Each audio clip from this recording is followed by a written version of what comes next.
What's up, everybody? This is Rich from True Budget EDC and Prepping. Use your gear, lose your gear, because if you're not using it, you might as well lose it. So today, I just want to come on here and respond to an open tag from Randy at Randy's WSG. I hope everybody had a fantastic holiday, and I hope you have another good holiday and New Year. So this is in response to Randy and his open tag, but it's also going to be a review, so I can kill two birds with one stone. I usually don't do open tags, and that's why Randy tagged me. I think it's awesome. So I don't really have a Christmas knife, like Christmassy in that sense, but I did get a knife for Christmas. So I'm going to do the review of this knife and do the open tag all at once. This is the knife that I got for Christmas. So this would be my Christmas knife right now. This is the Spyderco Bow River fixed blade. So here we have it. This is a sick sheath. It's got a really good leather sheath. Really well done. I was looking for a small fixed blade that I could carry, or smaller, and this is a really good one, full flat grind, really good sheath. G10 scales, HCR 13 MOV. I know people were complaining online about the steel choice, but HCR is good. 57, or no, actually it's 58 to 59 HRC.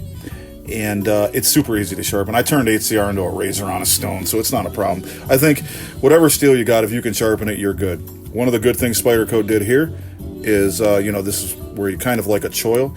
They rounded this off right here, so it's not sharpened right there until you get to there. So it's actually good, safe for your hands. And like I said, it's a trailing point, full flat grind. It is a design by Phil Wilson.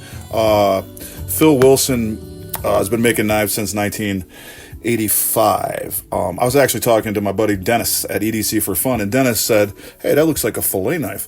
And come to find out when I was researching the designer that he actually makes fillet knives. Like, that's his main staple when what he does is makes fillet knives. So it's got some of that influence right there, obviously, as you can see. But he makes custom bow rivers, and this knife would be considered part of his outdoor utility series. Which is cool, because when I was talking to my daughter, I said this reminded me of a utility knife, and he put it under utility. So I was right, and Dennis was right, so that's pretty awesome. He has a few custom bow rivers. Spyderco has done business with him before, and he's designed a few other knives. So pretty solid knife right here. And the G10 is a little smooth, so for some people they might not like that. If your hands get wet, it might be a little bit slick, but you know what, it's fine. Love the full flat grind, slices right through stuff. I just cut through a sandwich like it wasn't even there. So really good knife. Now let's get some measurements on this knife. What do we got? It's about we got about a 4.5 inch blade, and it's about, I don't know, 8 1/4. So 4.5 inch blade, about 8 1/4 overall. Let's see what we got for a weight on it. It's not very heavy. I think it said 3.9 ounces on the site. It's hard to weigh these things. 3.88, yeah. So about 3.9 ounces. So it's not super heavy. It's actually pretty light, to be honest with you. And like I said, it comes with this sick sheath that you can carry IWB. It will fit in your waistband because it's so thin, but it's actually not that bad on your belt. And I don't like stuff hanging off my belt, but I figured I'd give it a shot, and actually don't mind it hanging off my belt. It hasn't caught up on anything, and it kind of just rides with your leg line, so that's pretty good. Also has a tube lanyard hole right here, so you can put a lanyard on there if you like, and it is a full tang construction, so I like it a lot. Now, I was looking at this knife, and I was like, you know what, this knife looks familiar for some reason.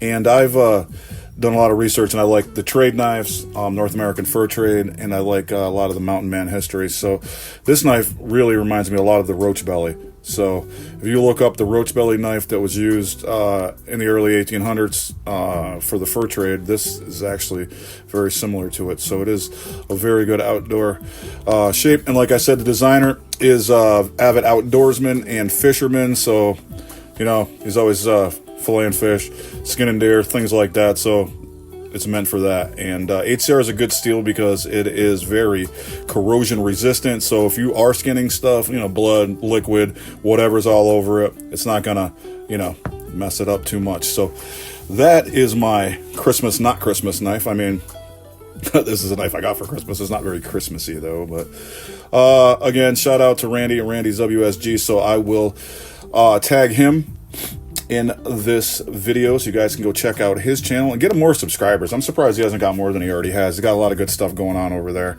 and definitely see what he has going on. So this is my Christmas knife. It's also the review for this knife, and you know, this knife is only about $50, and it's a Spyderco China knife, but Spyderco's got pretty strict QC standards, so it's one of the companies I wouldn't, you know, have a problem with buying, you know, their Chinese stuff. You're not gonna have to worry about the quality control. So check it out. I think it's about $49-50 on Knife Center. Definitely worth it. Definitely good options, very comfortable in the hand. This round, where they rounded it here, it's really, really good. Fits in your hand really well. There's no hot spots whatsoever on this knife, and like I said, really good thing right here where they rounded that off and it's not sharpened, so your finger's not up against that, so that's great too. So you guys check it out and have a happy new year, huh?